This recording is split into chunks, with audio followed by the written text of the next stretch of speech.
and Rumble. You guys can go there, subscribe to the channel. We've got so much to get to this morning. I do want to get to Cody Hendricks. He's not he is a social studies teacher. Now, he kind of, I think, inflated his credentials, I guess, in the paragraph where he talks about how he teaches civics and economics. Social studies is not economics, obviously. So it's a bit of a stretch, I think, to, say that you're an economics and civics teacher when you're, Olympia says you're a social studies teacher. I don't know why. These are very different things. I don't know why you'd lie about that, right? I do want to talk about Kathleen Lorenz and this pass-through contribution thing from this specific donor. This is something that WGLT is covering, and I hate to say, but I don't know if Kathleen fell for it hook, line, and sinker, like, oh, look, Kathleen is getting donations from, the McLean County Republican. She's a Republican. There's mailers out there of her in a MAGA hat. Like, get real. Come on. She's a moderate choice. Okay, for one. For two, this pass-through contribution thing, I don't know why people are making such a big deal out of it, because it happens literally all of the time. The law is crafted with this loophole in it, and it was crafted that way. Maurice West, Democrats, they crafted this way, and it's been this way for a long time for general elections. Recently, last legislative session, they extended it to primaries where these political parties can just donate unlimited amount of funds. Okay, so, and I think it's interesting, Illinois Governor J.B. Pritzker came under fire for the exact same thing almost. So what he did in his personal capacity and through his PAC, he donated $1 million to Illinois Supreme Court Justices Elizabeth Rockford and Mary Kay O'Brien, $500,000 each. There was a campaign contribution that he actually signed the law. It was a campaign contribution cap, and he signed the law capping contributions, but he knew the law and he broke the law, or he knew the law and he circumvented. I guess I don't want to say broke the law. They stretched the law. Okay, they make the rules and you play by the rules. This is what politicians do all of the time. And I don't see anything that's odd about it. I really don't, because I see this stuff all of the time, where you're using a political party, to make unlimited funds because they have the ability to do that under the law. If they didn't want to do this, or if they didn't want this to happen, Democrats, then they shouldn't craft the law in such a way, right? So the whole story is the law. The whole story is, why is the law this way? If we don't want the law to be this way, then we should probably change the law. But right now, the law is pretty clear. Political parties, they can donate. And the same thing happened with Richard Irvin, okay? Who backed Richard Irvin? Ken Griffin. He was a sole donor. He was a specific donor, but he funneled that money in through the Illinois GOP, and the Illinois GOP backed Richard Irvin right when he was running for governor. And you get these millionaires, and in Pritzker's case, billionaires, to funnel money through a PAC, and then the PAC donates because they don't follow the same contribution caps as individuals. Okay, so I just don't see why this is so crazy. And yes, I hate it. I hate that campaign finance law is written like this in Illinois, and it needs to change. But until it changes, people are going to keep doing this. You know what I mean? So later, I do want to talk about Donald Trump. It's kind of funny. He saw a reporter wearing a mask, and he goes, I haven't seen a mask in so long. So he had the exact same reaction I would have had if I see somebody with a mask out and about. We're going to get to all of it here on Conservative Cat Cities 92.9. Let's get to Hendricks first. He's the mayoral candidate in Bloomington. Yesterday, we talked with the Bloomington City Council candidate, Benjamin Zimmerman, Ward 1. He's running up against Jenna Kearns, the incumbent. And, I straight out asked him, hey, do you think Cody Hendricks, Jenna Kearns, were they in violation of the city code that says that you can't receive endorsements? And it's one thing if the McLean County Democrats came out and said, we support Cody Hendricks, okay, or even gave Cody Hendricks money. Okay, that's a totally different thing. to create mailers that suggest, like, you can't, as a candidate, run on the endorsement, okay, of political parties. That's prohibited by city code. And people think that he violated this very blatantly, very flagrantly, okay? So there's Cody Hendricks. He's the running for Bloomington mayor. Bloomington mayor is a three-way race: Boca, Dan Brady, and Cody Hendricks. And this is more proof of, like, I straight up, like, I don't want to say it's lying when he violated the city code, but, like, not being held accountable for his actions. Okay. Cody Hendricks, he's a social studies teacher. Okay. And this is according to BLN News, screenshots available there. Olympia High School lists Cody Hendricks as a social studies teacher. Okay, but the paragraph, evidently, they didn't do a double check, I guess, to make sure what he said was true. But also, I don't blame them, because, like, who lies about, like, what they do? You know what I mean?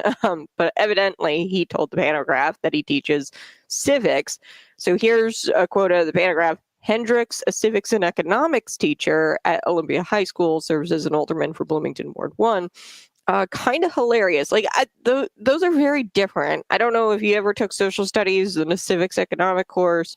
Very different. And it's hilarious for Hendricks to be teaching civics, by the way. I think it's hilarious because he lost the election when he said this, folks, at the NAACP candidate forum. Like, I don't know why he said this out loud with his mouth. I don't know who, like, instructed him to, like, use this talking point when talking about the water rates. So Dan Brady brings up the water rates and how they're going up and up and up. So the last, I don't know, 3-4 years, something like that, they're, like, increasing by 33% or something wild like that. And Cody Hendricks, and to an extent, I agree with them. Yeah, you should, if you're going to increase water rates. Naturally, with inflation, right? That would make some sense over a long period of time. I don't know why Bloomington wasn't doing that. He said that he wasn't on the council when they weren't, increasing the water rate slowly. And I'm not, I mean, come on, folks, do they really have to raise your water? Right? They could just sacrifice the Bloomington Public Library, the downtown streetscape, the O'Neill Aquatic Center, which, by the way, why the hell would you spend taxpayer dollars? I will never understand this. Why the hell would you spend taxpayer dollars on a pool in Illinois? Like, it's one thing if we lived in Florida, a totally different thing. Like, we live in Illinois where, even in the summertime, people don't even really want to go to the pool because it's so sticky, it's so humid, and, like, maybe you get a good month out of it, 2 months, maybe. Anyway, so you could sacrifice that and have enough money to where you don't need to increase water rates on your residents, Bloomington residents. Anyway, so Cody Hendricks, I'm paraphrasing here, at this NAACP thing, candidate forum, he says the two aren't connected. Okay, that the water rates aren't connected and the quality of the water. Okay, Dan Brady made the point that people are upset about the water rates going up and then the quality of the water going down. And this is what he's hearing from constituents.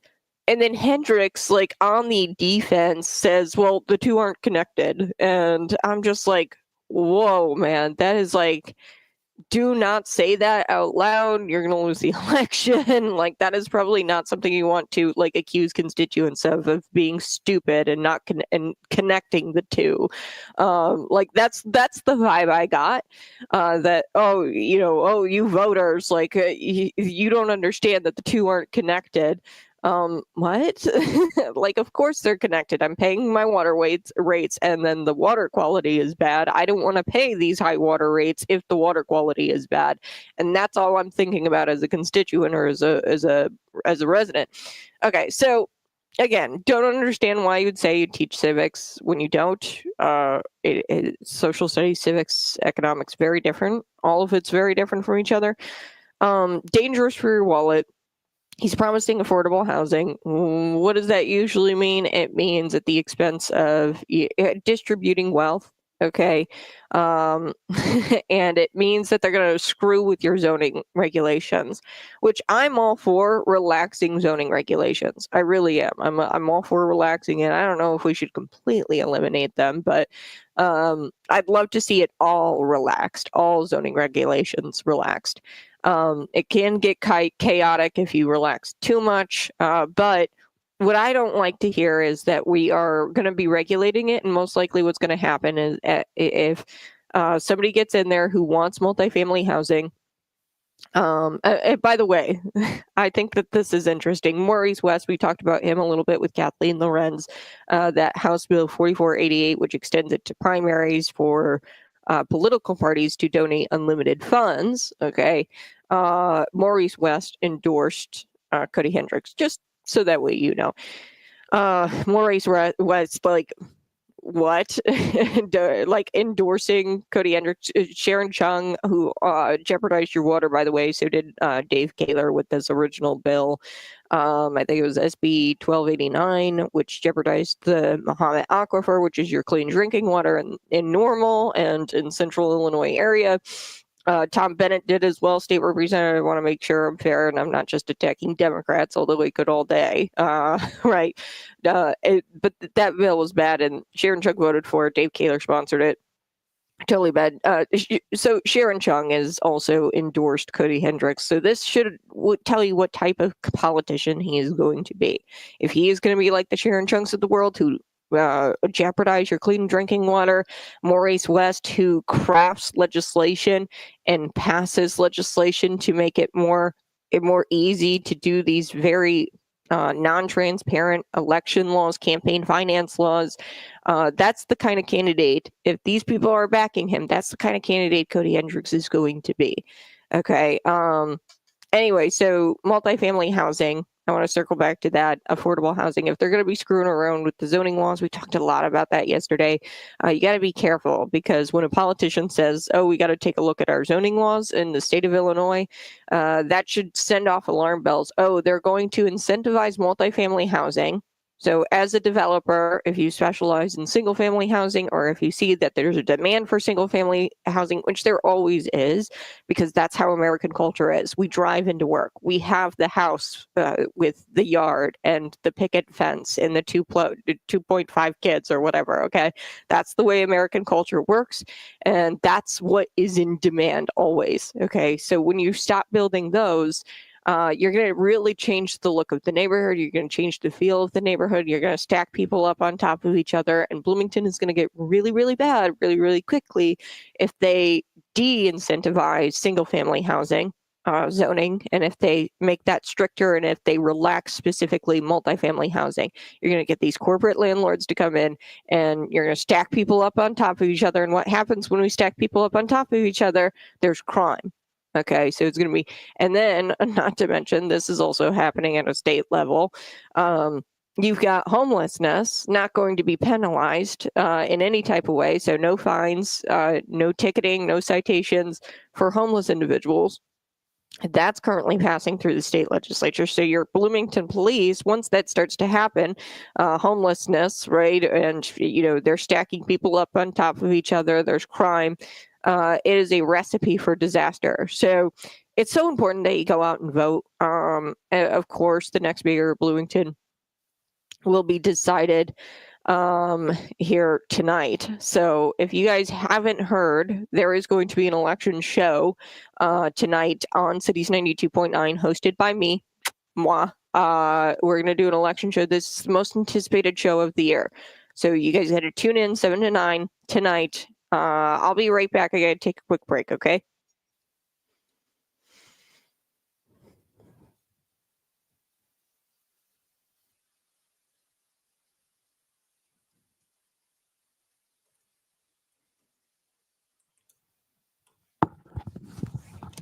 Hey, good morning. Go ahead and smash that like button, share this out with your friends. We're going to be right back talking a little bit about this homelessness. I am going to take a little break. Like I said, I've had wisdom teeth surgery last week, so I'm going to be taking a little bit of breaks. But when we come back, I promise we are going to get to Kathleen Lorenz and the $28,000 contribution funneled through the McLean County Republicans. We're going to talk about what the law says, and then what happened. Okay. Greg Shepard, apparently Heather Shepard. Now it's unclear if this is actually the identified donor. Okay. But according to election filings, they've got campaign contributions totaled to each of them around $14,000, 14,600. Okay, and that's the maximum amount of contributions an individual can give to a political party. Okay, maximum amount. So they didn't violate the law there. The Shepherds didn't. They didn't give over the amount that they're supposed to the McLean County Republicans. Then McLean County Republicans, now you can't give that size, of course, as an individual to a candidate. Okay, there's a campaign contribution cap. If they were to just directly give it to Kathleen Lorenz, there's a cap there. So they wouldn't have been able to do this without passing it through together. But they're both individuals. Just because the Shepherds are married, that doesn't mean that they're a single individual. Okay, they're married. They're their own individual, and they each donated $14,600. Okay.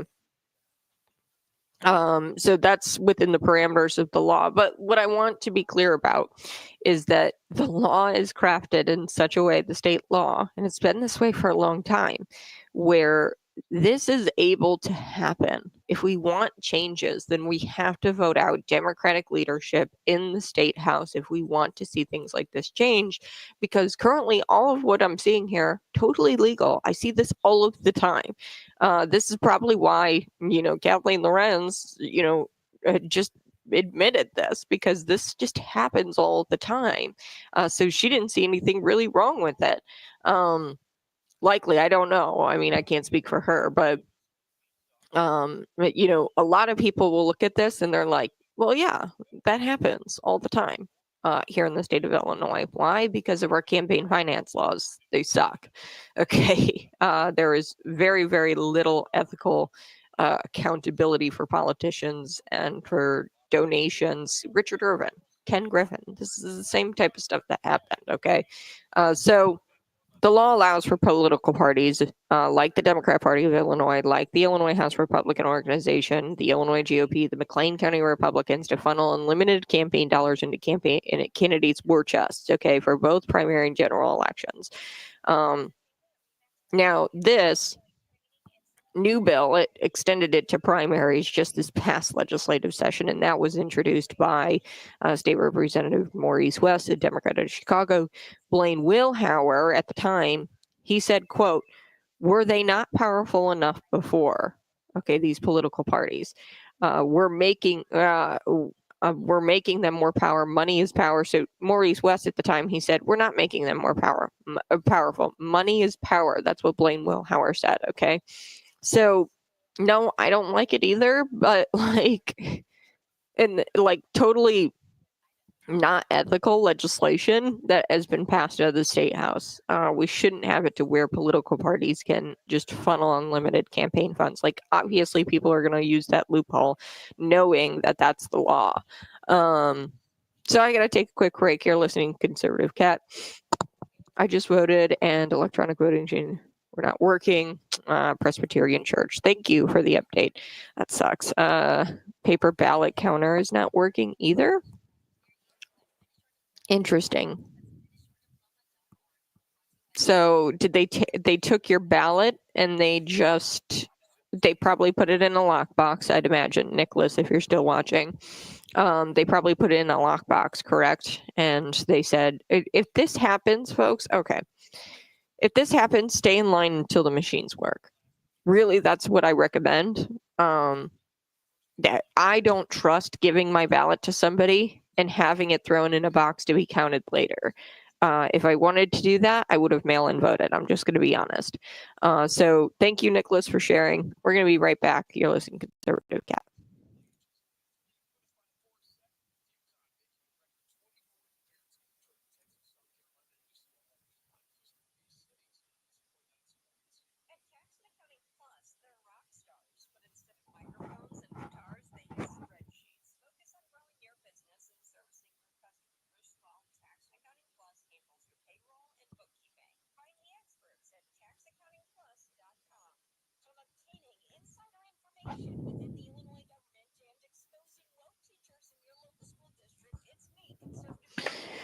They had you pace it, then in the well part.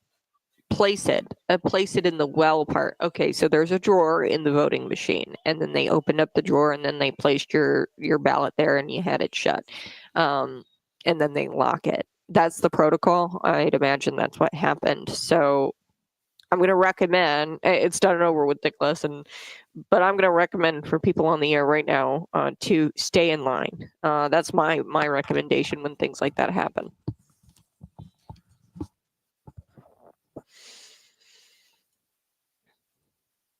Good morning. Hey, you're listening to Conservative Cat City's 92.9, the news in Talk Bloomington Normal. It's election day. We are going to have an election show today. I'm very excited for that, 7 to 9 p.m. You're going to want to check it out. Now, this is really interesting. City's 92.9. You guys can always text, comment, YouTube, Facebook, Twitter, Rumble. Text me 309-451-9299. City's 92.9. I just voted. Electronic voting machines and the paper ballot counter were down. They were not working. First Presbyterian on College Avenue. Folks, if you're listening to me right now, you're on your way to vote. And then Nicholas, he says, they had me place it in the well part of the voting machine. So typically what protocol is always, every single election this happens, where the machines go down. Every single election this happens where the machines go down. What happens is they will take your ballot and they'll put it in a drawer and they'll lock it in the drawer and they'll count it once the machine starts working. And I know you've got places to be, folks. Okay, but call your boss and, tell your boss, hey, I'm voting. It's taking a little bit of time, but I'll be there as soon as possible, right? Just try to stay in line and wait until your ballot is counted. I'm sorry, and I trust the process. I mean, I do, but I also don't want to give you my ballot without seeing it counted. With this voting machine, that's the beauty of the voting machines, the electronic counting, without seeing, it go through and saying, yes, we've accepted your ballot. That's the beauty of electronic voting. That's the beauty of these voting machines, the paper ballot counter. That's the beauty of it. And I don't want to just throw my ballot in a box. Okay, you should really care about your vote, and it's not your fault, Nicholas. You got a place to be, and I understand it. And you might have to call your boss. Hey, I'm in line. The voting machines are down. I've told them. Just say respectfully, right? Hey, I'm gonna wait. I'm gonna wait until the voting machines are back up, and stay in line until the voting machines are back up and running. And that's what my recommendation is, and that's what I would do. Okay, just as a voter. Now I want to get to this. Kathleen Lorenz in this whole thing. This is really interesting, and I don't know if she took the bait, but of course WGLT NPR is going to publish that she had a campaign contribution from the McLean County Republicans, which I don't see any issue with, right? There's going to be a lot of Republicans who want a moderate choice. There's no moderate choices on the ballot other than, I would say, Kathleen Lorenz at this point, okay? Chris Coos is endorsed by Dick Durbin, okay? So definitely not he's endorsed by Dick Durbin. So earlier in the show, we talked about Cody Hendricks being endorsed by Maurice West. I told you about this bill, House Bill 4488, which makes it easier for people to, donate to political parties, and then the political parties can donate in an unlimited amount of funds to a candidate. Okay, so this is law in Illinois. I think it's dumb. A lot of people think it's dumb. Blaine Wilhauer at the time was fighting for this kind of stuff to not be passed last legislative session, for it not to be extended to primaries. It's been this way for quite some time, where political parties can donate unlimited amount of funds to a candidate, which is just insane to me. Not a whole lot of states do that. Illinois is just particularly corrupt. We know that. But, Dick Durbin, he's endorsing, or Dick Durbin endorsed, you've got, what's his name? Chris Coos. Sorry, it's early and I haven't had enough coffee. So Chris Coos, Dick Durbin, you guys should know this. Gabriel Calixto, this whole case with Gabriel Calixto, they're a victim. Okay, she's a victim of a crime. of Gabriel Calixto. It was like a kidnapping. He got it pled down to unlawful restraint. He was an illegal immigrant. He was here on DACA, but he was told that, hey, you're going to be deported. And then he later allegedly murdered Emma Schaefer. Now, I believe he is on the run. He wasn't even really convicted, from what I could tell, by authorities or caught by authorities after the death of Emma Schaefer. So it was a different girl, Katie. She was kidnapped earlier, and straight up, Katie, she told me on the phone, she goes, yeah, I think Dick Durbin had something to do with getting him off and out of there, and got it pled down to unlawful restraint, and like he didn't have to serve his time, the full 6 years in the IDOC. Okay, and Gabriel Calixto is pictured with Dick Durbin. Okay, so they're pictured smiling together. This is an illegal immigrant who not only kidnapped one girl, okay, but also kidnapped. He had like a noose and it was going to hurt her. Okay, took her to a hotel room, or motel, and it was so, I still get itchy and scared thinking about Katie's story. And Gabriel Calixto later is accused of stabbing to death Emma Schaefer of Springfield. And that's Dick Durbin pictured with Gabriel Calixto, and he is endorsing Chris Coos. So don't take these endorsements lightly, folks. Okay. Cody Hendricks is also backed by Sharon Chung. Sharon Chung compromised your clean drinking water for with the Mahomet Aquifer by voting for Senate Bill 1289. Okay, that was the bill that jeopardized your clean drinking water, and she voted for it. Dave Kaler sponsored it. Don't take these endorsements lightly. When they tell you who they are, they're telling you who they are. Okay, so anyway, normal candidate Kathleen Lorenz. This is from NPR WGLT. Take this for what it's worth. Transparent about the unusual, says she's been transparent about the unusual $28,000 campaign contribution funneled through the McLean County Republicans. Yeah, she said that it was a candidate, it was a specific donor who wanted to donate to her campaign, use the McLean County Republicans to do it. Now, it could have not been campaign. This is really interesting because WGLT highlights that it's Greg and Heather Shepard. Okay, the specific donor has not been identified, although on February 20th, they received $29,200 in contributions from Greg and Heather Shepard of Lakewood Ranch, Florida. Election filing show. The Shepards split that into two, 14,600 contributions. Each of them gave this $14,600 in contributions. That's the maximum amount an individual can give to a political party. Okay. Now the political parties can donate as much money as they want. Now this is interesting. Greg Shepard is a cousin of Chris Coos. So it's unclear, this is according to GLT, why Shepard would be funding a candidate against his own cousin if he is indeed the Lorenz donor. Okay. So, yeah, it is unclear. I don't know. Maybe this whole thing was to try to get Kathleen into trouble. And, I don't want to say anything about Greg Shepard, but it's very unclear as to why this is happening. Perhaps he wanted to funnel it through the McLean County Republicans because he didn't want to show that he was backing Kathleen Lorenz, in that he didn't want to upset his cousin. It's his family, and this is why parties exist. This is why PACs exist. Maybe you're a one issue voter and you only care about guns. So you donate to, I don't know, the NRA, and they go out and they lobby and they they work on issues and they back candidates who you would back because you're a one issue voter. Okay. This is the reality of campaigning. This is the reality of PACs and political parties. Okay. Sometimes people don't want. Now, I always recommend stand by who you're going to stand by, no matter what, and just donate individually. I've never, I'm going to be honest with you, I've never donated to a PAC or to a political party. I individually give to the candidates that I research because I don't mind my name being associated with those candidates that I've researched.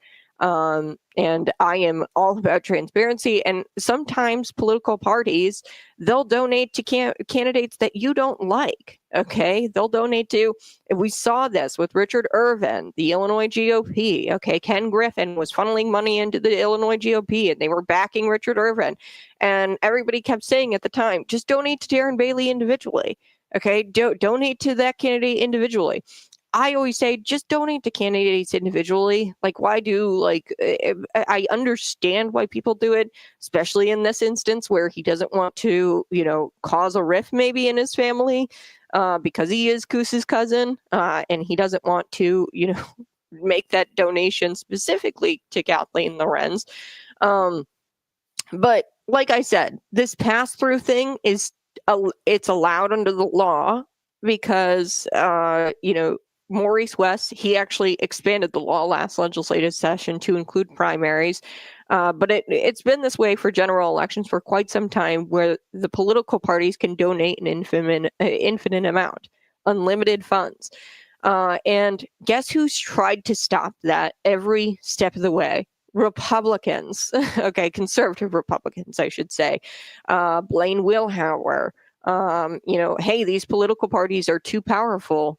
Were they not powerful enough before? We have to extend it to primaries, Maurice West.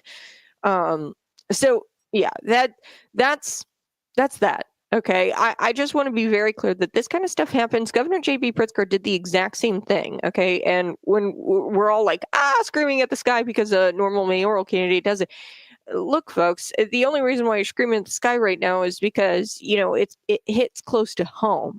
Okay, because this is a local election, this is a local candidate, Kathleen's your neighbor, and you're like, oh man, this is so crazy. No, it's not, because literally every politician does this, and I don't see where this is. This is probably why she admitted it, is because literally everybody does this, where they use the PAC or they use the political party as a pass through.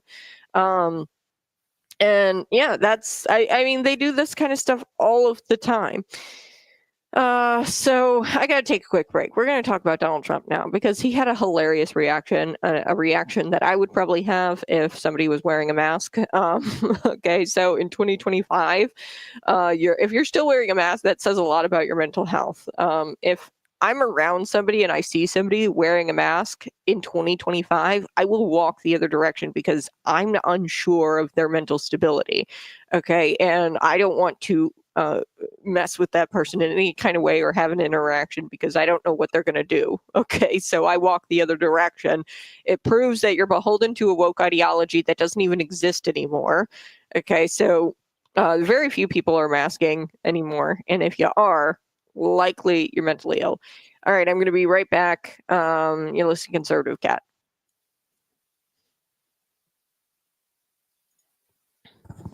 Right after work this morning. Hey, I appreciate it. I just recommend to people, stay in line. I know it sucks, and you don't want to stay in line, but like, hold the line. That's what I say when this kind of stuff happens, is just hold the lines, to keep your place, and just wait until the ballots counter gets back up and rolling.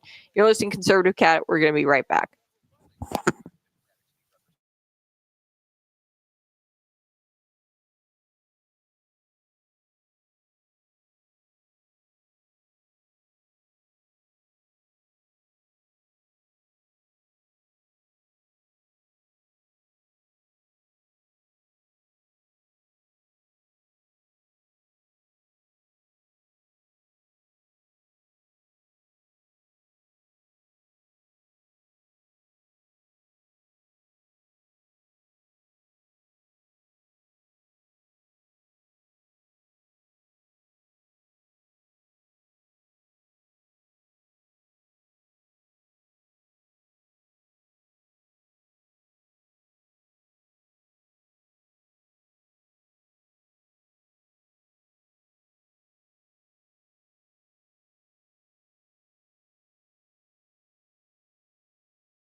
Woohoo! Hey, good morning. You're listening to Conservative Cat Cities 92.9, the news and talk of Bloomington Normal. Did you know today is election day? Maybe you're going to the polls. Maybe you're going to the polls and you're going to vote.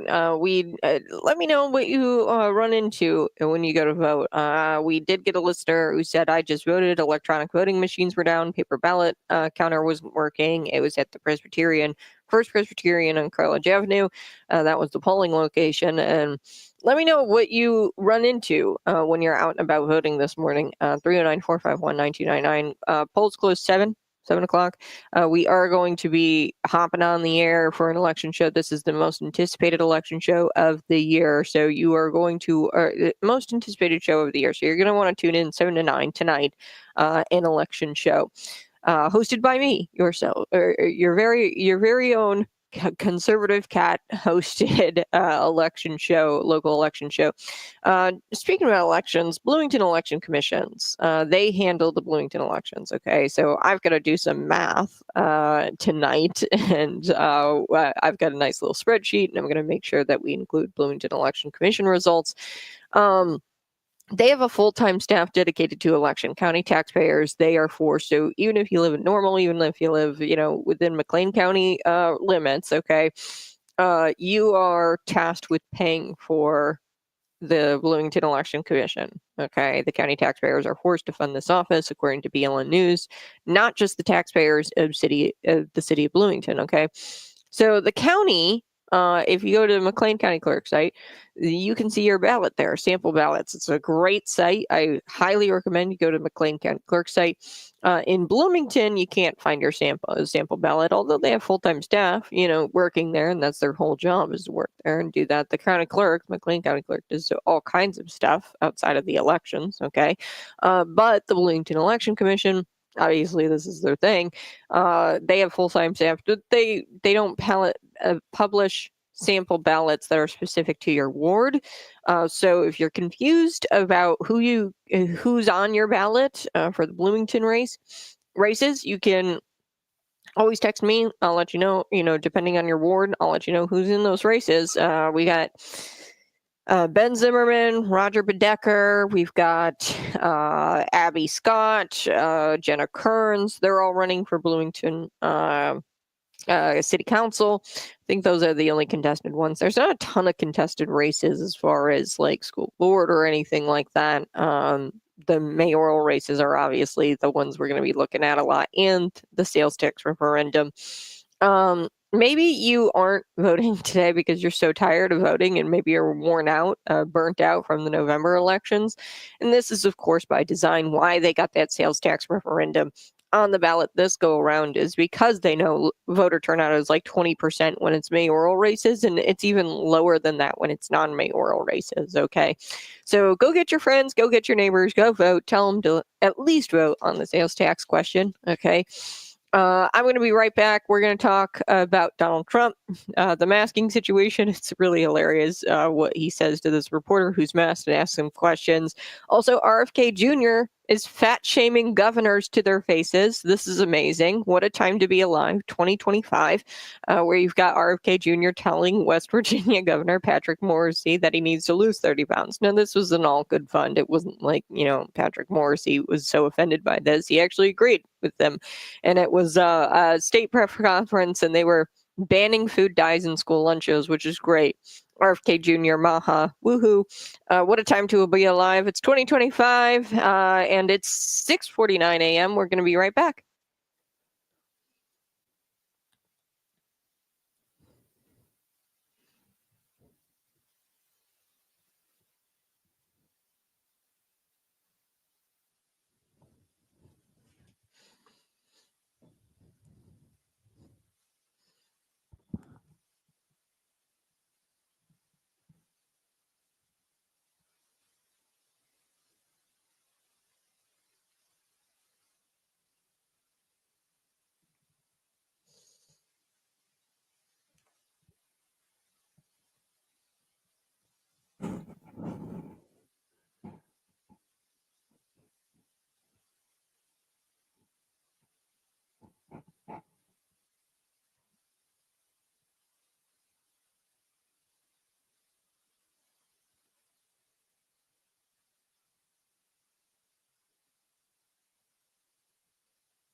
Whoa! Hey, good morning. It's election day. Go ahead, find me on YouTube, Facebook, Twitter, and Rumble. April 1st. That's today is election day, and tonight it's the most anticipated event of the year.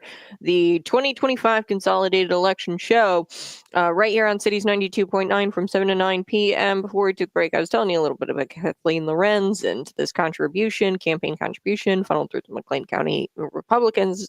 Apparently, she admitted to WGLD NPR that she coordinated with the donor to funnel this donation through to her campaign through this political party. Okay, like I said, people do this all the time because parties can do unlimited funds. Okay, so they go through the party instead. I always donate to individual candidates. I don't use any kind of political party. I just research the candidates myself, and then I donate to their campaigns. Okay, directly. So that's what I do. I don't donate to political parties because you never know who your political party is going to back. For example, in the 2022 primary, it was the gubernatorial primary. We know Richard Irvin was backed by the Illinois GOP. And if you were donating to the Illinois GOP, they were backing Richard Irvin, and the majority of the state didn't want that. They wanted Darren Bailey, right? You guys remember the rub. So I always donate to individual candidates. But here's what State Board of Elections official said. He doesn't remember, according to NPR, even seeing a case like this before where a candidate, Lorenz, admitted to coordinating with the donor to funnel donation to her campaign through a political party committee, the McLean County Republicans. By doing so, Lorenz and the donor circumvented campaign finance law. I don't know about that. Like, they maybe like there's a loophole and they should close the loophole at the state. Okay, at the state level, there's a loophole in the law.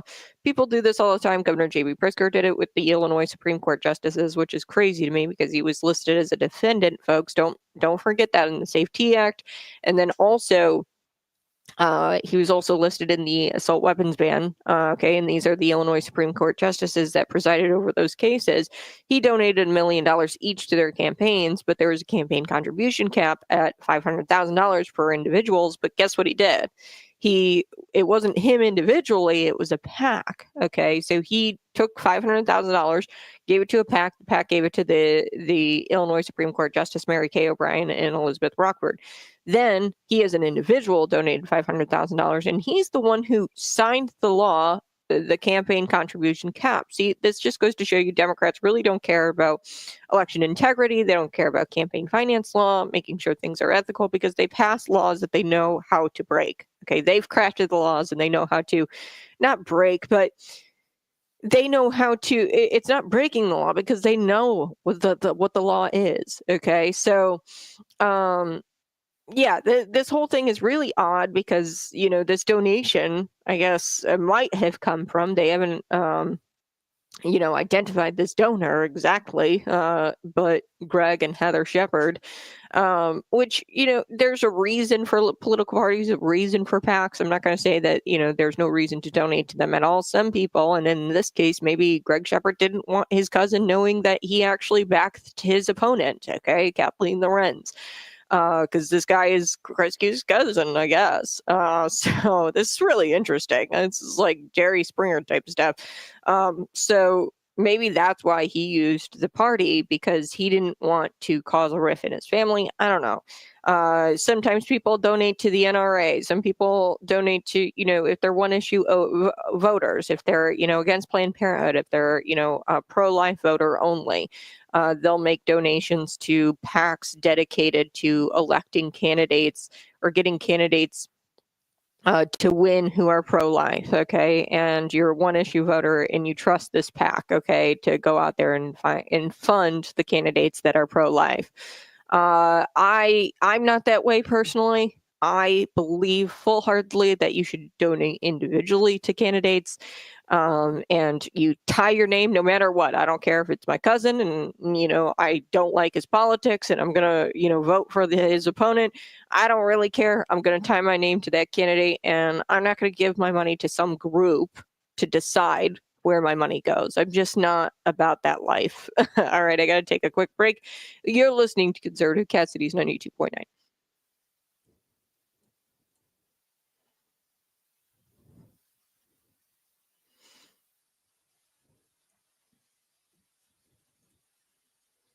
Oh, Kevin, good morning. Republicans don't care about the law, but you always blame Democrats. But how about the orange felon and the muskrat destroying America and the single chat? Actually, we are going to get to single chat because I think that this is so funny. JD Vance, he actually torched the legacy media for calling for resignations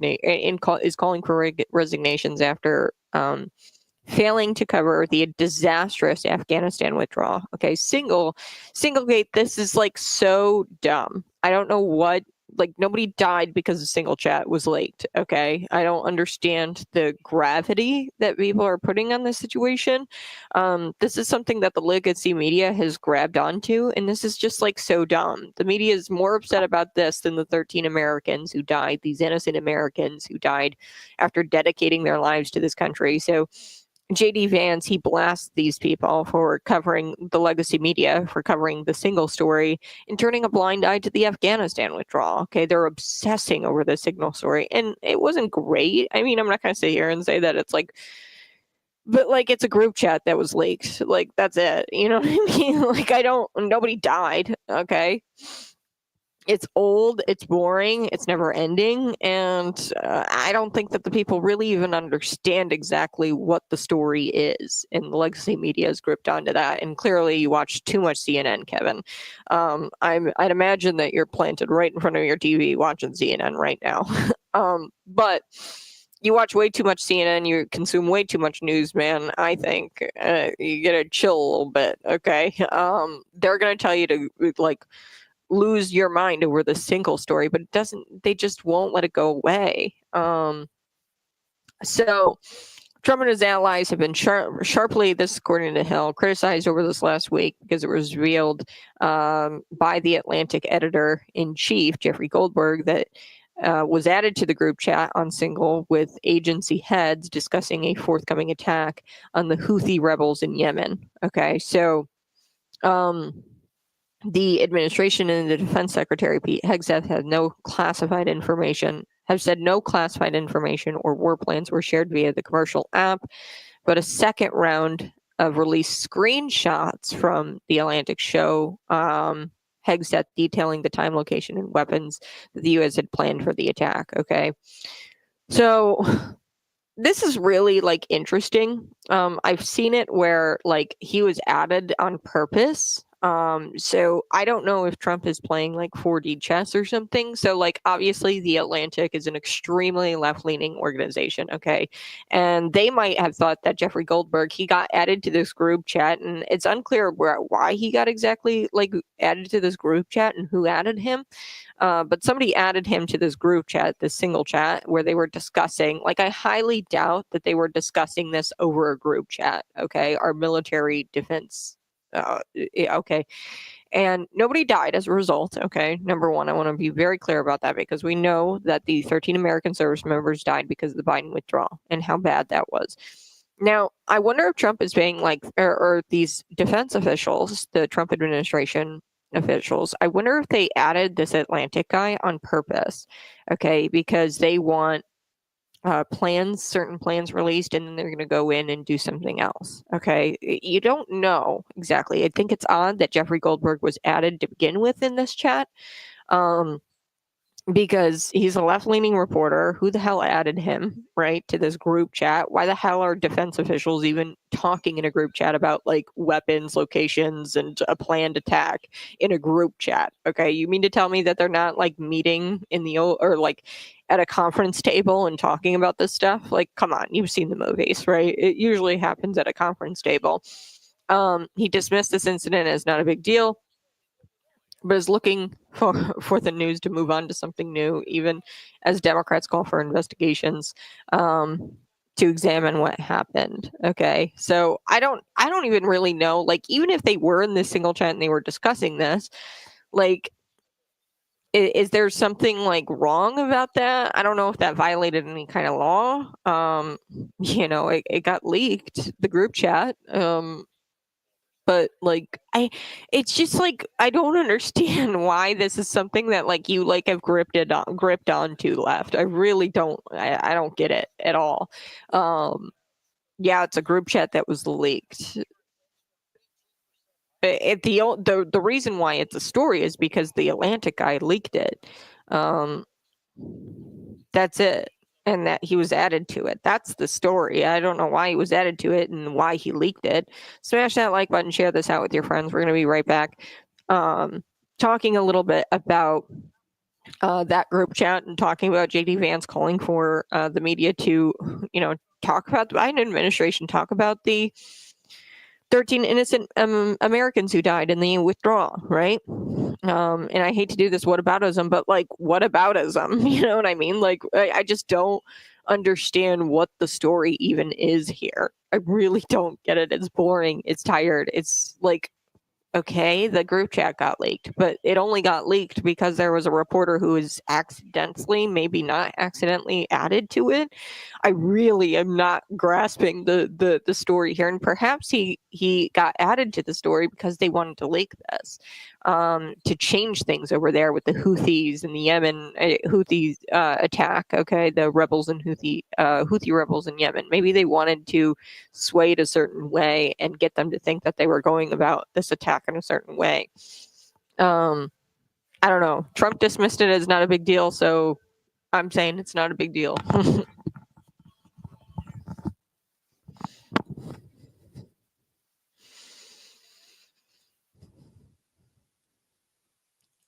Hey, good morning. You're listening to Conservative Cat Cities 92.9, the news and talk Bloomington Normal. Yes, if you're wearing a mask in 2025, that says a lot about your mental health. I'm going to be honest.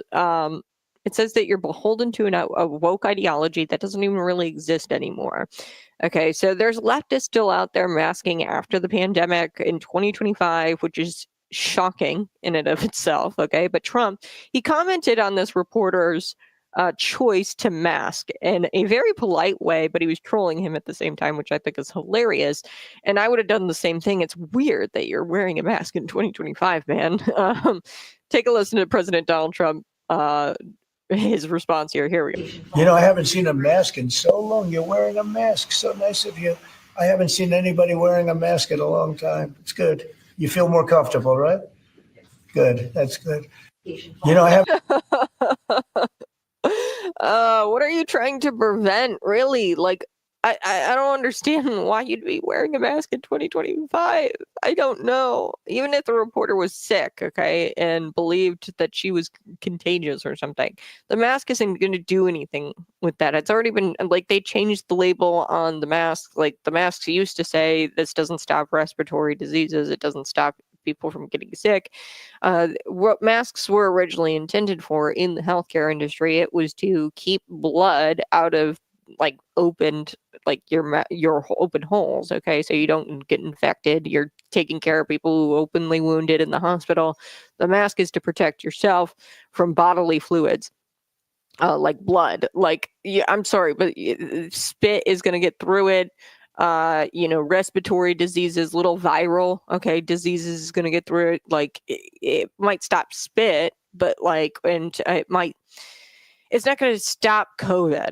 Okay. It's not going to stop any diseases. And that's what the mask originally said on the boxes until they changed it for COVID, to try to get you to wear the face diaper. Okay. So, I don't know what she's trying to prevent here. Bird flu, even if she was contagious. Even Fauci, admitted that the measures taken during COVID-19 were arbitrary at best, and the left demanded you follow the science. And really what they meant was the political science. And there was no evidence to suggest that masking was going to stop COVID-19 or stop you from getting the viral disease. The viral disease was so small, it's going to pass through the mask. Okay. So they wanted you to follow the political science, and they wanted you to follow the institutions blindly, like a sheep. Okay, so take a listen to this. Here we go. School closures, churches being closed, mask mandates, the social distancing. What did you uncover? Was this driven by science, or was it driven by politics? It was driven by politics. I mean, basically, the 6 feet of distancing, I'll tell you, had the most influence on that was the teachers union. They had more influence on that than almost anybody else with the CDC. But there was no science behind the masks, no science really behind the social distancing, the 6 feet. And that's the problem. If they had just come out, I mean, I said from the beginning, we need to hear from the doctors treating COVID patients. You talk about a better way forward. We have something like this happen again. How about instead of politicians and people from the lab who have a bias speaking to America, why don't we hear from the doctors treating COVID patients? Right. And that's one of our recommendations. So if somebody walk out from the emergency department, lower their mask and say, here's what we saw today. Here's who's dying. Here's what's working. Here's what's not. Here's who. These are the people that don't appear to be vulnerable. School. Okay, so I wanted to share that with you. Just from the face type alone, we know that this reporter talking to President Donald Trump, who Donald Trump was trolling, by the way, hilarious. He goes, "Oh, how nice of you to be wearing a mask in 2025." He goes, "I don't see those anymore." So this reporter is not interested in telling the truth. And this is proven by the fact that she can't handle the truth. Okay, the truth lies on the side of not wearing a mask. Okay, the science proves that they don't work. Nonetheless, Trump is right. All this really does is make you feel better. So Trump looked at the reporter and said, "Do you feel better? Does it make you feel safe?" And like that's all that mask does. And that tells me something about you mentally. Mentally, you are unfit. You are ignoring the truth. You are ignoring science, and you're putting the face diaper on to make yourself feel good. And, it's not beneficial for anybody. It's just to make yourself feel good. And it's just like a woke ideology that nobody really has anymore. It's likely going to spread germs, actually. They're not worn properly. They're constantly messing with them. They're harboring bacteria. I mean, does the reporter think about anything like that? No, probably not. She probably didn't think at all very much. She's just told to do what, she's just told to do what she's supposed to do by bureaucrats, and she just does it blindly like a sheep. Anyone who still wears a mask in 2025 has a political worldview that is not rooted in science, and it's beyond embarrassing. And that's my thoughts on that. I do want to get to this. RFK Jr. fat shaming governors in public, hilarious, so funny. When I get to RFK Jr., he told the West Virginia governor, Patrick Morrisey, that he needs to lose 30 pounds to his face. What a time to be alive when we have the human health secretary out there saying, "Hey, you're fat." To people's faces. I love that. He called for monthly weigh-ins at a state press conference. This was a press conference having to do with banning food dyes from kids' lunches. I can't believe we haven't done this before. And I look at the food pyramid from the 90s. And I look at that and they told you to eat 7 servings of carbs a day or something like that, where I'm just are you insane? And they told you not to eat proteins and fats. And it's what's wrong with you? Completely flip that pyramid from the 90s. And that is way more healthy. Okay, so here's RFK Jr. I love this time, 2025. What a time to be alive. He's fat shaming people in public. Take a listen. I got to know. I said to Dr. Morris or Governor Morrissey the first time I saw him, I said, "You look like you ate Governor Morrissey." And there was a lot of talk about getting healthy again. And I'm very happy that he's invited me to be his personal trainer. And I am going to put him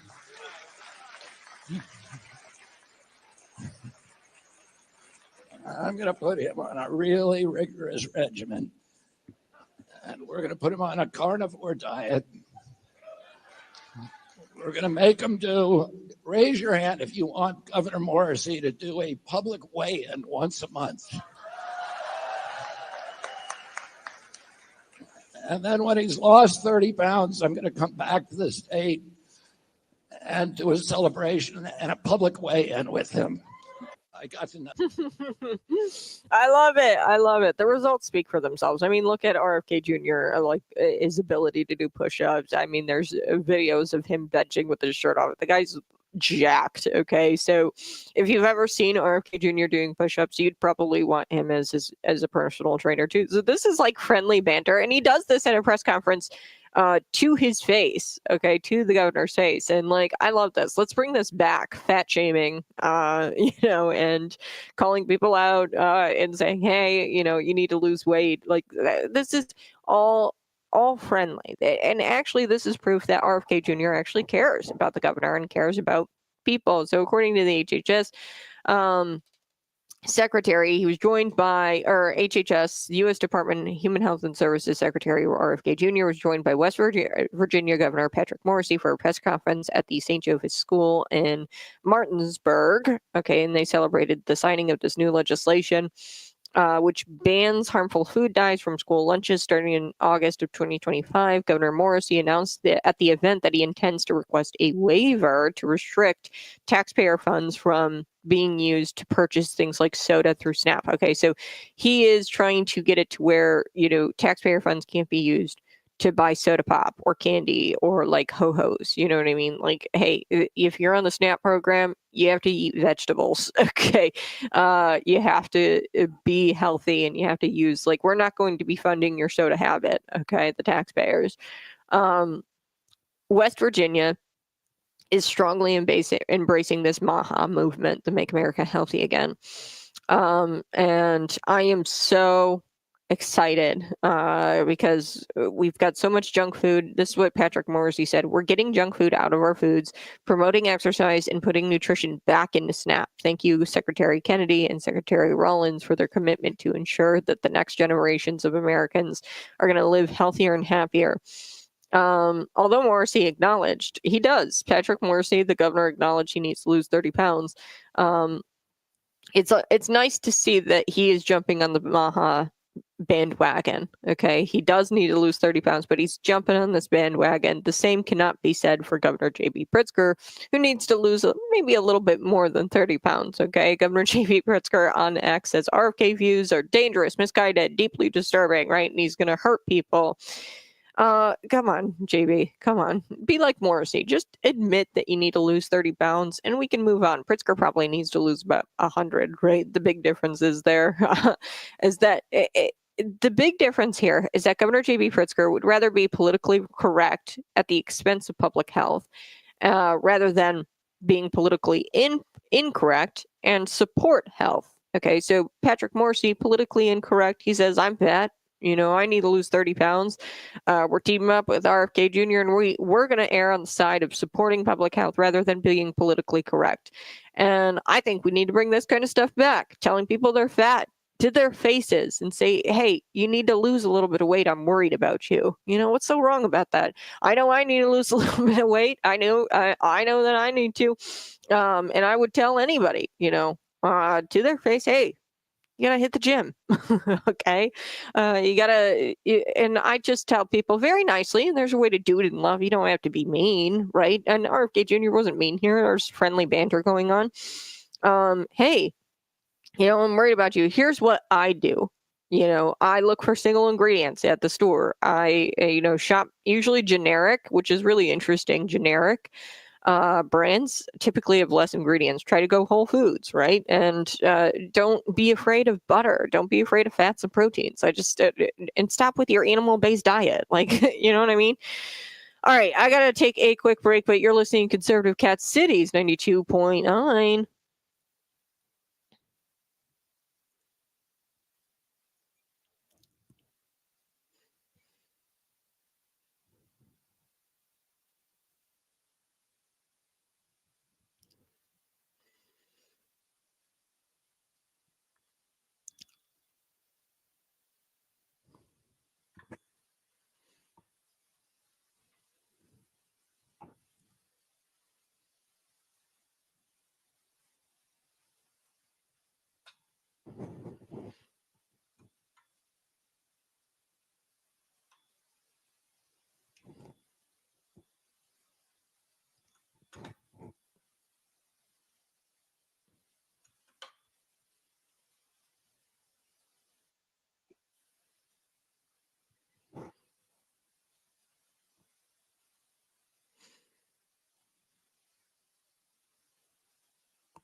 I find the American media's obsession with this issue very, very interesting, because I happen to remember about 4 years ago when American military leadership made a catastrophic error that got 13 innocent Americans killed in Afghanistan and had about $80 billion of military equipment turned over to one of the worst terrorist organizations in the world.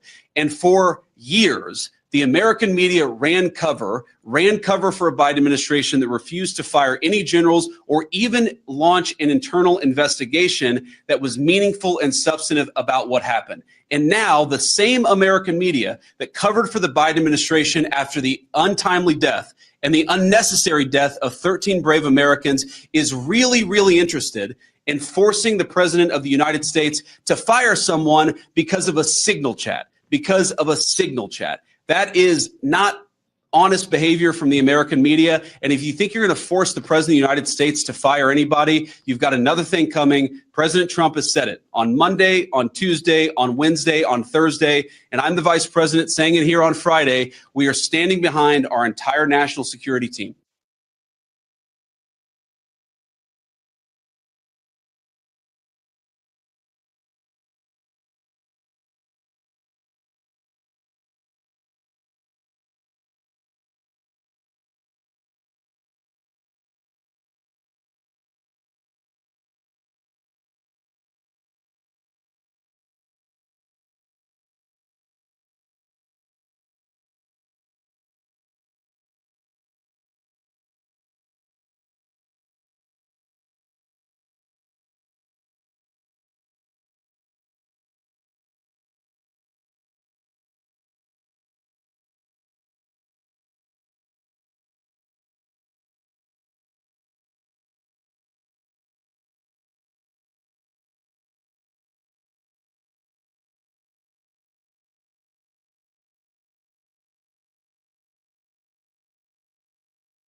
talk about taxes. So how you doing? Did you go vote already or no? Are you gonna go vote? Oh, can you hear me? Yes, yes. Oh, sorry. I think I was muted there. Sorry about that, guys. You guys can go ahead, find me on YouTube, Facebook, Twitter, and Rumble. I was muted there. You can hear me now. Okay. So, Rick Johnson, Tax and Accounting Plus, Tax Tip Tuesday. I wanted to ask you, it's election day. Did you vote already? Not yet. Not yet. Are you gonna? Yes, it was a little early. It was a little early to get to the polling place. Yeah, I know. Are you a morning person, Rick Johnson? I've always been a morning person, but like without coffee, I am not a morning person. So if I have to quit caffeine, I will not be a morning person. Topics for today: per diem allowance, office in your home, and teacher deduction. So tell me a little bit about those topics today. Well, I want to add one to it. The first one, and that's I got to give a shout out to grandchildren. You gotta love them. Spoil them and send them back home. So mine's about 2 weeks old now, and I got to say, I got to brag one real quick. The first week after the first week he was born, believe it or not, he was rolling over 1 week. Wow. Oh, that's little Asher. Everybody text me right now and I'll make sure Rick gets some. Text him congratulations. He is a new grandpappy. Yeah, and you've got the gray to show it. A little bit of gray there, Rick Johnson. There's gray everywhere. I want to call it silver, Yes. So he's silver and he's in finance, folks. So that's Rick Johnson from Tax and Accounting Plus. He joins me every morning, 7:30 on Tuesdays for Tax Tip Tuesday. Tax and Accounting Plus, they do a great job. 100%. Guys, go there, and they are so helpful. And he comes here just to educate you on things that you need to know going into this tax season. So, Rick, can you tell me a little bit about per diem? Okay. Per diem stands for per day. Okay. A lot of people, when they go out on business meals or maybe they travel and have business meals, things like that when they're not traveling for business. And again, this is only for non-employees. This is just for people that are in their own business or self-employed. Okay. But instead of keeping track of all the little receipts and things like that, the IRS says, okay, hey, we'll make it easier on you.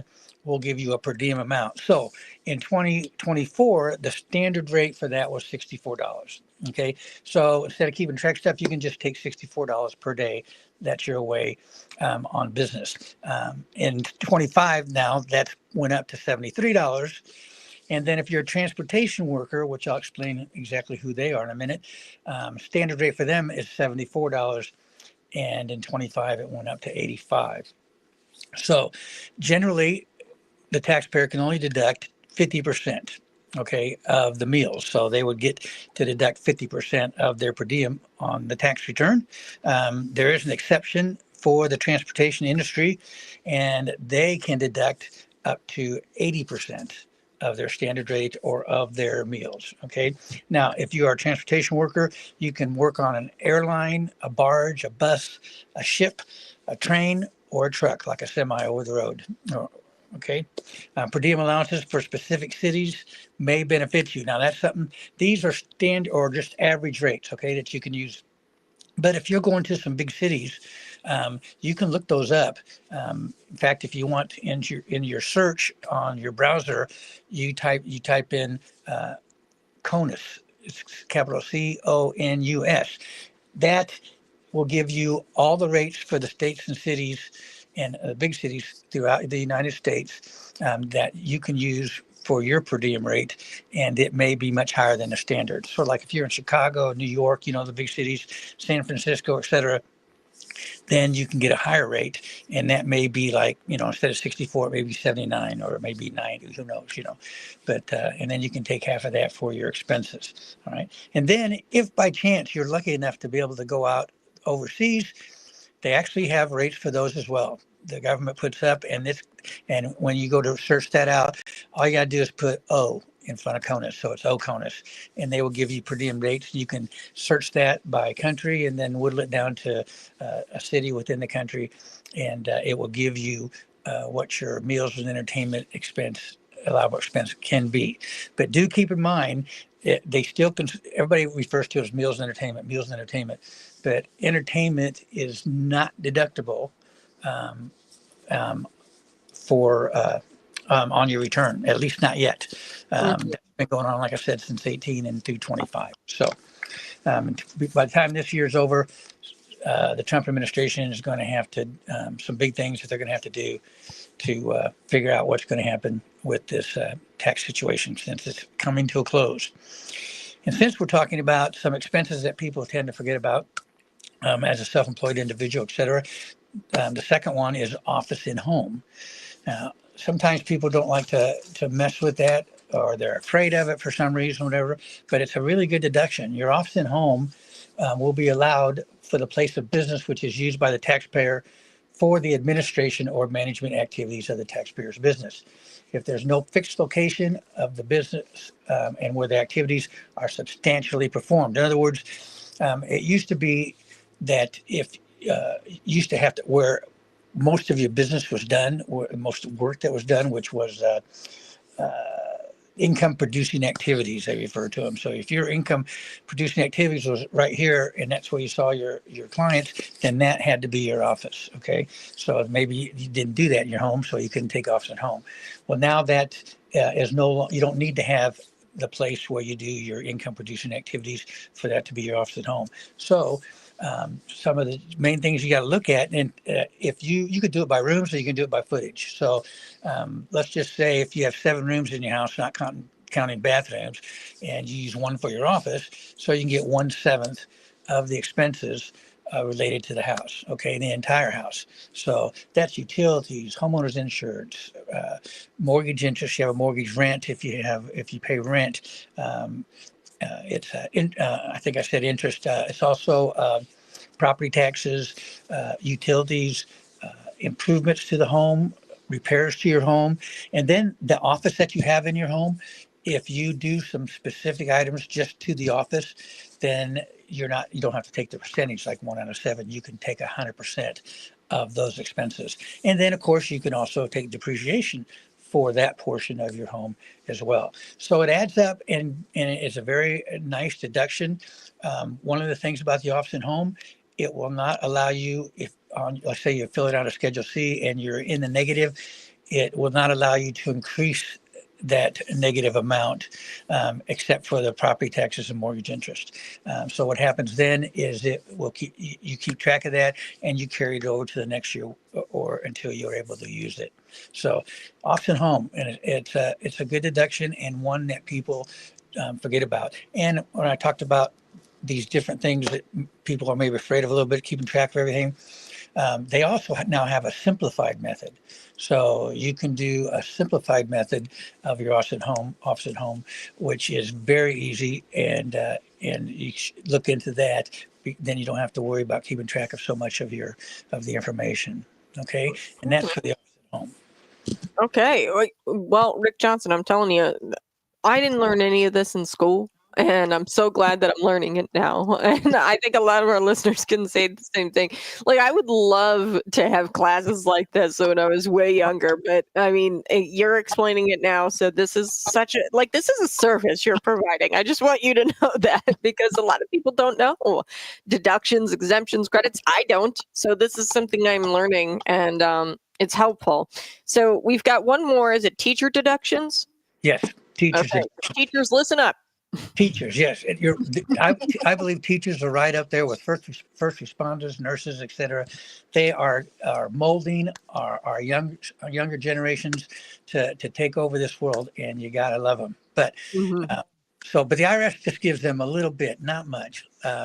They are allowed to deduct amounts that they pay or use for the classroom. So there's a lot of teachers, everyone that I've known, they take out of their own pocket and buy things for the classroom. Okay. And the IRS says, okay, if you do that and you don't get reimbursed for it, the first $300 that you spend, you can take that as a deduction on your tax return. And it's an upfront deduction. It's not part of your itemization or anything like that. You can take the first $300 off. Like I said, not a lot, but it helps. And if you so happen that you married a teacher, and so he's teaching as well, or she, then that will give you $600, $300 a piece. But you can't share expenses. Like if one did 450 and the other one only did 150, you can't say, okay, we got 300 each. No, the 450 takes 300. The one who had 150 takes the 150. So, Got and this is eligible for teachers that are from kindergarten through the 12th grade. And that will include instructors, counselors, principals, or aides in school who have at least 900 hours of working during the school year. And the qualified expenses for that are books, supplies, equipment, including computer equipment and software, and other materials used in the classroom. Also, since we had COVID, it now allows for the deduction of disinfectants and protective equipment and other supplies that relate to the spread of COVID to keep that from happening. So they can pretty much throw the washing machine in there as well if they want to. But no. Yeah, I know. I would do that. I'd be like, hey, I got a washing machine in my classroom to stop the spread. But yes, okay, Rick Johnson, thank you so much. Anything else you'd like to add? Can you tell us a little bit about Tax and Accounting Plus, what you do there, and how to get in touch with you this tax season? Because the deadline's coming up, isn't it? Yes, I was going to end with that little piece there. This is April the 1st. So no joking, no April Fools. You have 2 weeks from today. And if you haven't got your returns in, or the information to your preparer, please do that. It's a tough time for them right now. So take everything with a grain of salt, and don't be surprised if you're just bringing it in at this late date, that they may very well have to file you for an extension, which we'll talk about on another show before it's over here. And then you can get an automatic 6-month extension, and gives them a little time. Now, most preparers that do that, it doesn't mean they're going to take 6 months. It just means that it won't be done the 15th. And that week, that's a Tuesday, maybe they'll have it done by Wednesday or Thursday or Friday or something like that. So just want to let everybody know that. Also, like I said, my name is Rick Johnson, and I'm with Tax and Accounting Plus. We are on 501 North Clinton Street in Bloomington, and our phone number is 309-827-4010. And to be honest with you, we're like probably every other preparer. We're backed up right now, and we're trying to close in on it. But again, same thing. If in this next week or so, if you get your stuff in, we got a chance for getting it done. But if you go in that last week, odds are we're gonna have to file an extension for you. So. Awesome. Well, Rick Johnson from Tax and Accounting Plus, thanks so much for joining me on Tax Tip Tuesday. Thank you, Kat. Appreciate it. Enjoyed it. All right, folks, we're going to be right back in just a moment. You're listening to Conservative Cat.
Woo! Hey, good morning. You're listening to Conservative Cat Cities 92.9 News and Talk of Bloomington Normal. Big thank you to Rick Johnson from Tax and Accounting Plus for Tax Tip Tuesday.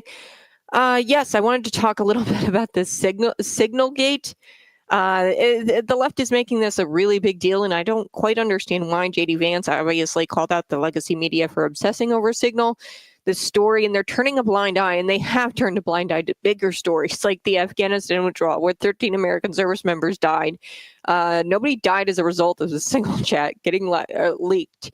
Okay, and then not to mention Singlegate, which is like so weird that like this Atlantic reporter was added to this group chat, and it almost makes me question, like, are they playing 4D chess with this whole Yemen and Houthi rebels attack? Are they trying to, manipulate their defense strategy by leaking this? But the Biden administration, when they were asked about the Afghanistan withdrawal, the reporter did not hold these people accountable for the Afghanistan withdrawal. It was a disastrous withdrawal. John Kirby said not everything went according to plan, and that they hold themselves all accountable.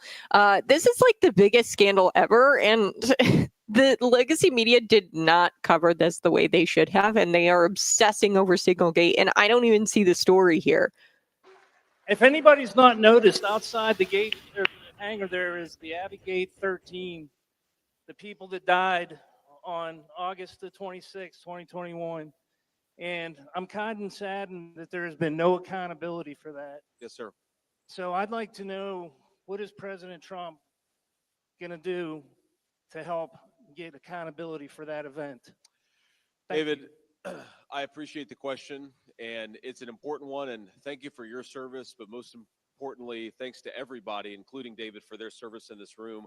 We're thrilled to have you, and we're thrilled to put a president back in the White House who actually respects the sacrifice of American military veterans, and that's exactly what we're going to do.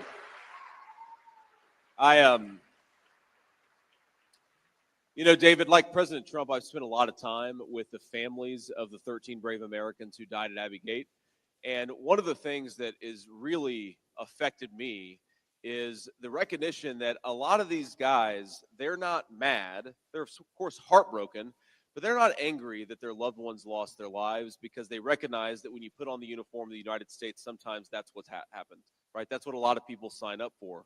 What they're really angry about is the fact that their loved ones died and there's been no accountability for the disaster that led to their death in the first place. That's what pisses them off. Okay, so that's JD Vance.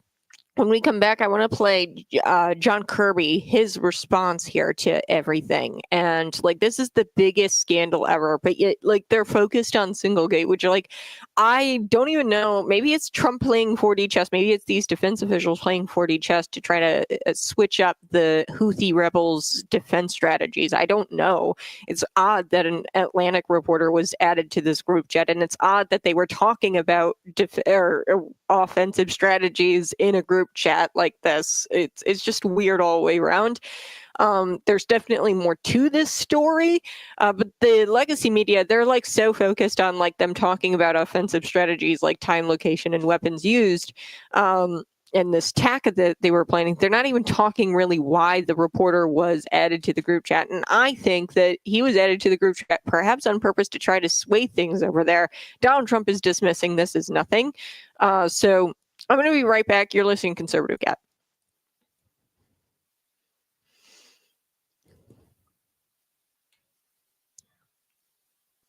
I'm going to share this with you next.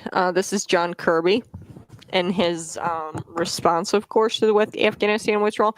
Well, let me actually finish JD Vance here. I want to share this, the rest of this clip. Here we go.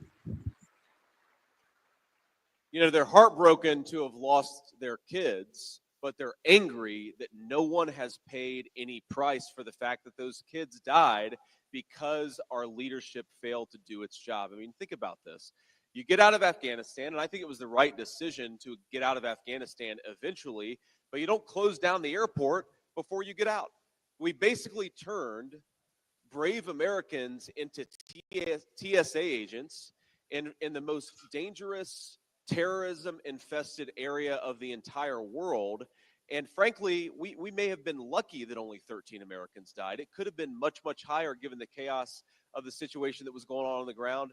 And not one person, not a single general, not a single Pentagon bureaucrat, not a single person who controlled how that withdrawal was conducted has faced any consequences. But I believe that the first person that we are going to fire, and there's going to be more after that, but the first person we get to fire who had a role in Abbeygate, her name is Kamala Harris, and we're going to fire her in 6 days. Nice. That's JD Vance. Now, I do want to share this with you. This is John Kirby and how they said that they are all being held accountable. And like, can you imagine, like, you're going to hear this response. And this is not the type of response that the Trump administration would have given. This is a brush off, and that was a huge scandal. This is a bigger scandal than Watergate, and it's so hypocritical, to say the least, that they're covering Singlegate, this group chat that was leaked. And like, there's so many questions around that to begin with. Smash that like button, subscribe to the channel. We're going to be right back talking a little bit about this. Plus, there is an election underway, folks. You won't want to miss the election show tonight. I can't keep plugging that. It is the most anticipated show of the year. Cody Hendricks. He says he's a says he teaches economics and civics. I think that's a bit of a stretch considering he teaches social studies at Olympia High School or Olympia School. I think it's high school. Let me look here. I gotta double check this. But like, he told Panagraph one thing, and then like the Olympia School District High School, they listed him as a social studies teacher. So I don't know who's lying, what's going on. Okay, but like, those are two totally different things. Cody Hendricks is running for Bloomington mayor, by the way. But you know, being somebody that blatantly violated, you know, city code allegedly, right? I can't, you know, make that determination. That's up to the city to hold them accountable. I don't know if they ever will, but, you know, saying like that you're endorsed by, you know, McLean County Democrats, putting that on your own campaign literature, that's using the endorsement in a partisan way. Elections are supposed to be nonpartisan. Candidates are prohibited from running as partisan candidates via city code. And, you know, it's one thing to say, like, you know, on their Facebook page, McLean County Democrats, they come out and they endorse Cody Hendricks. Okay. But it's an entirely different thing for Cody Hendricks to use that endorsement in his campaigning, in him actually campaigning as a partisan candidate. Okay. Totally different. So, we're going to be back talking a little bit about that. There's just been so much this show. So be sure to share this out with your friends. We talked about Trump being shocked by this reporter wearing a mask. I thought it was pretty funny. And totally a reaction I would have to a person wearing a mask in the year 2025. I'm back.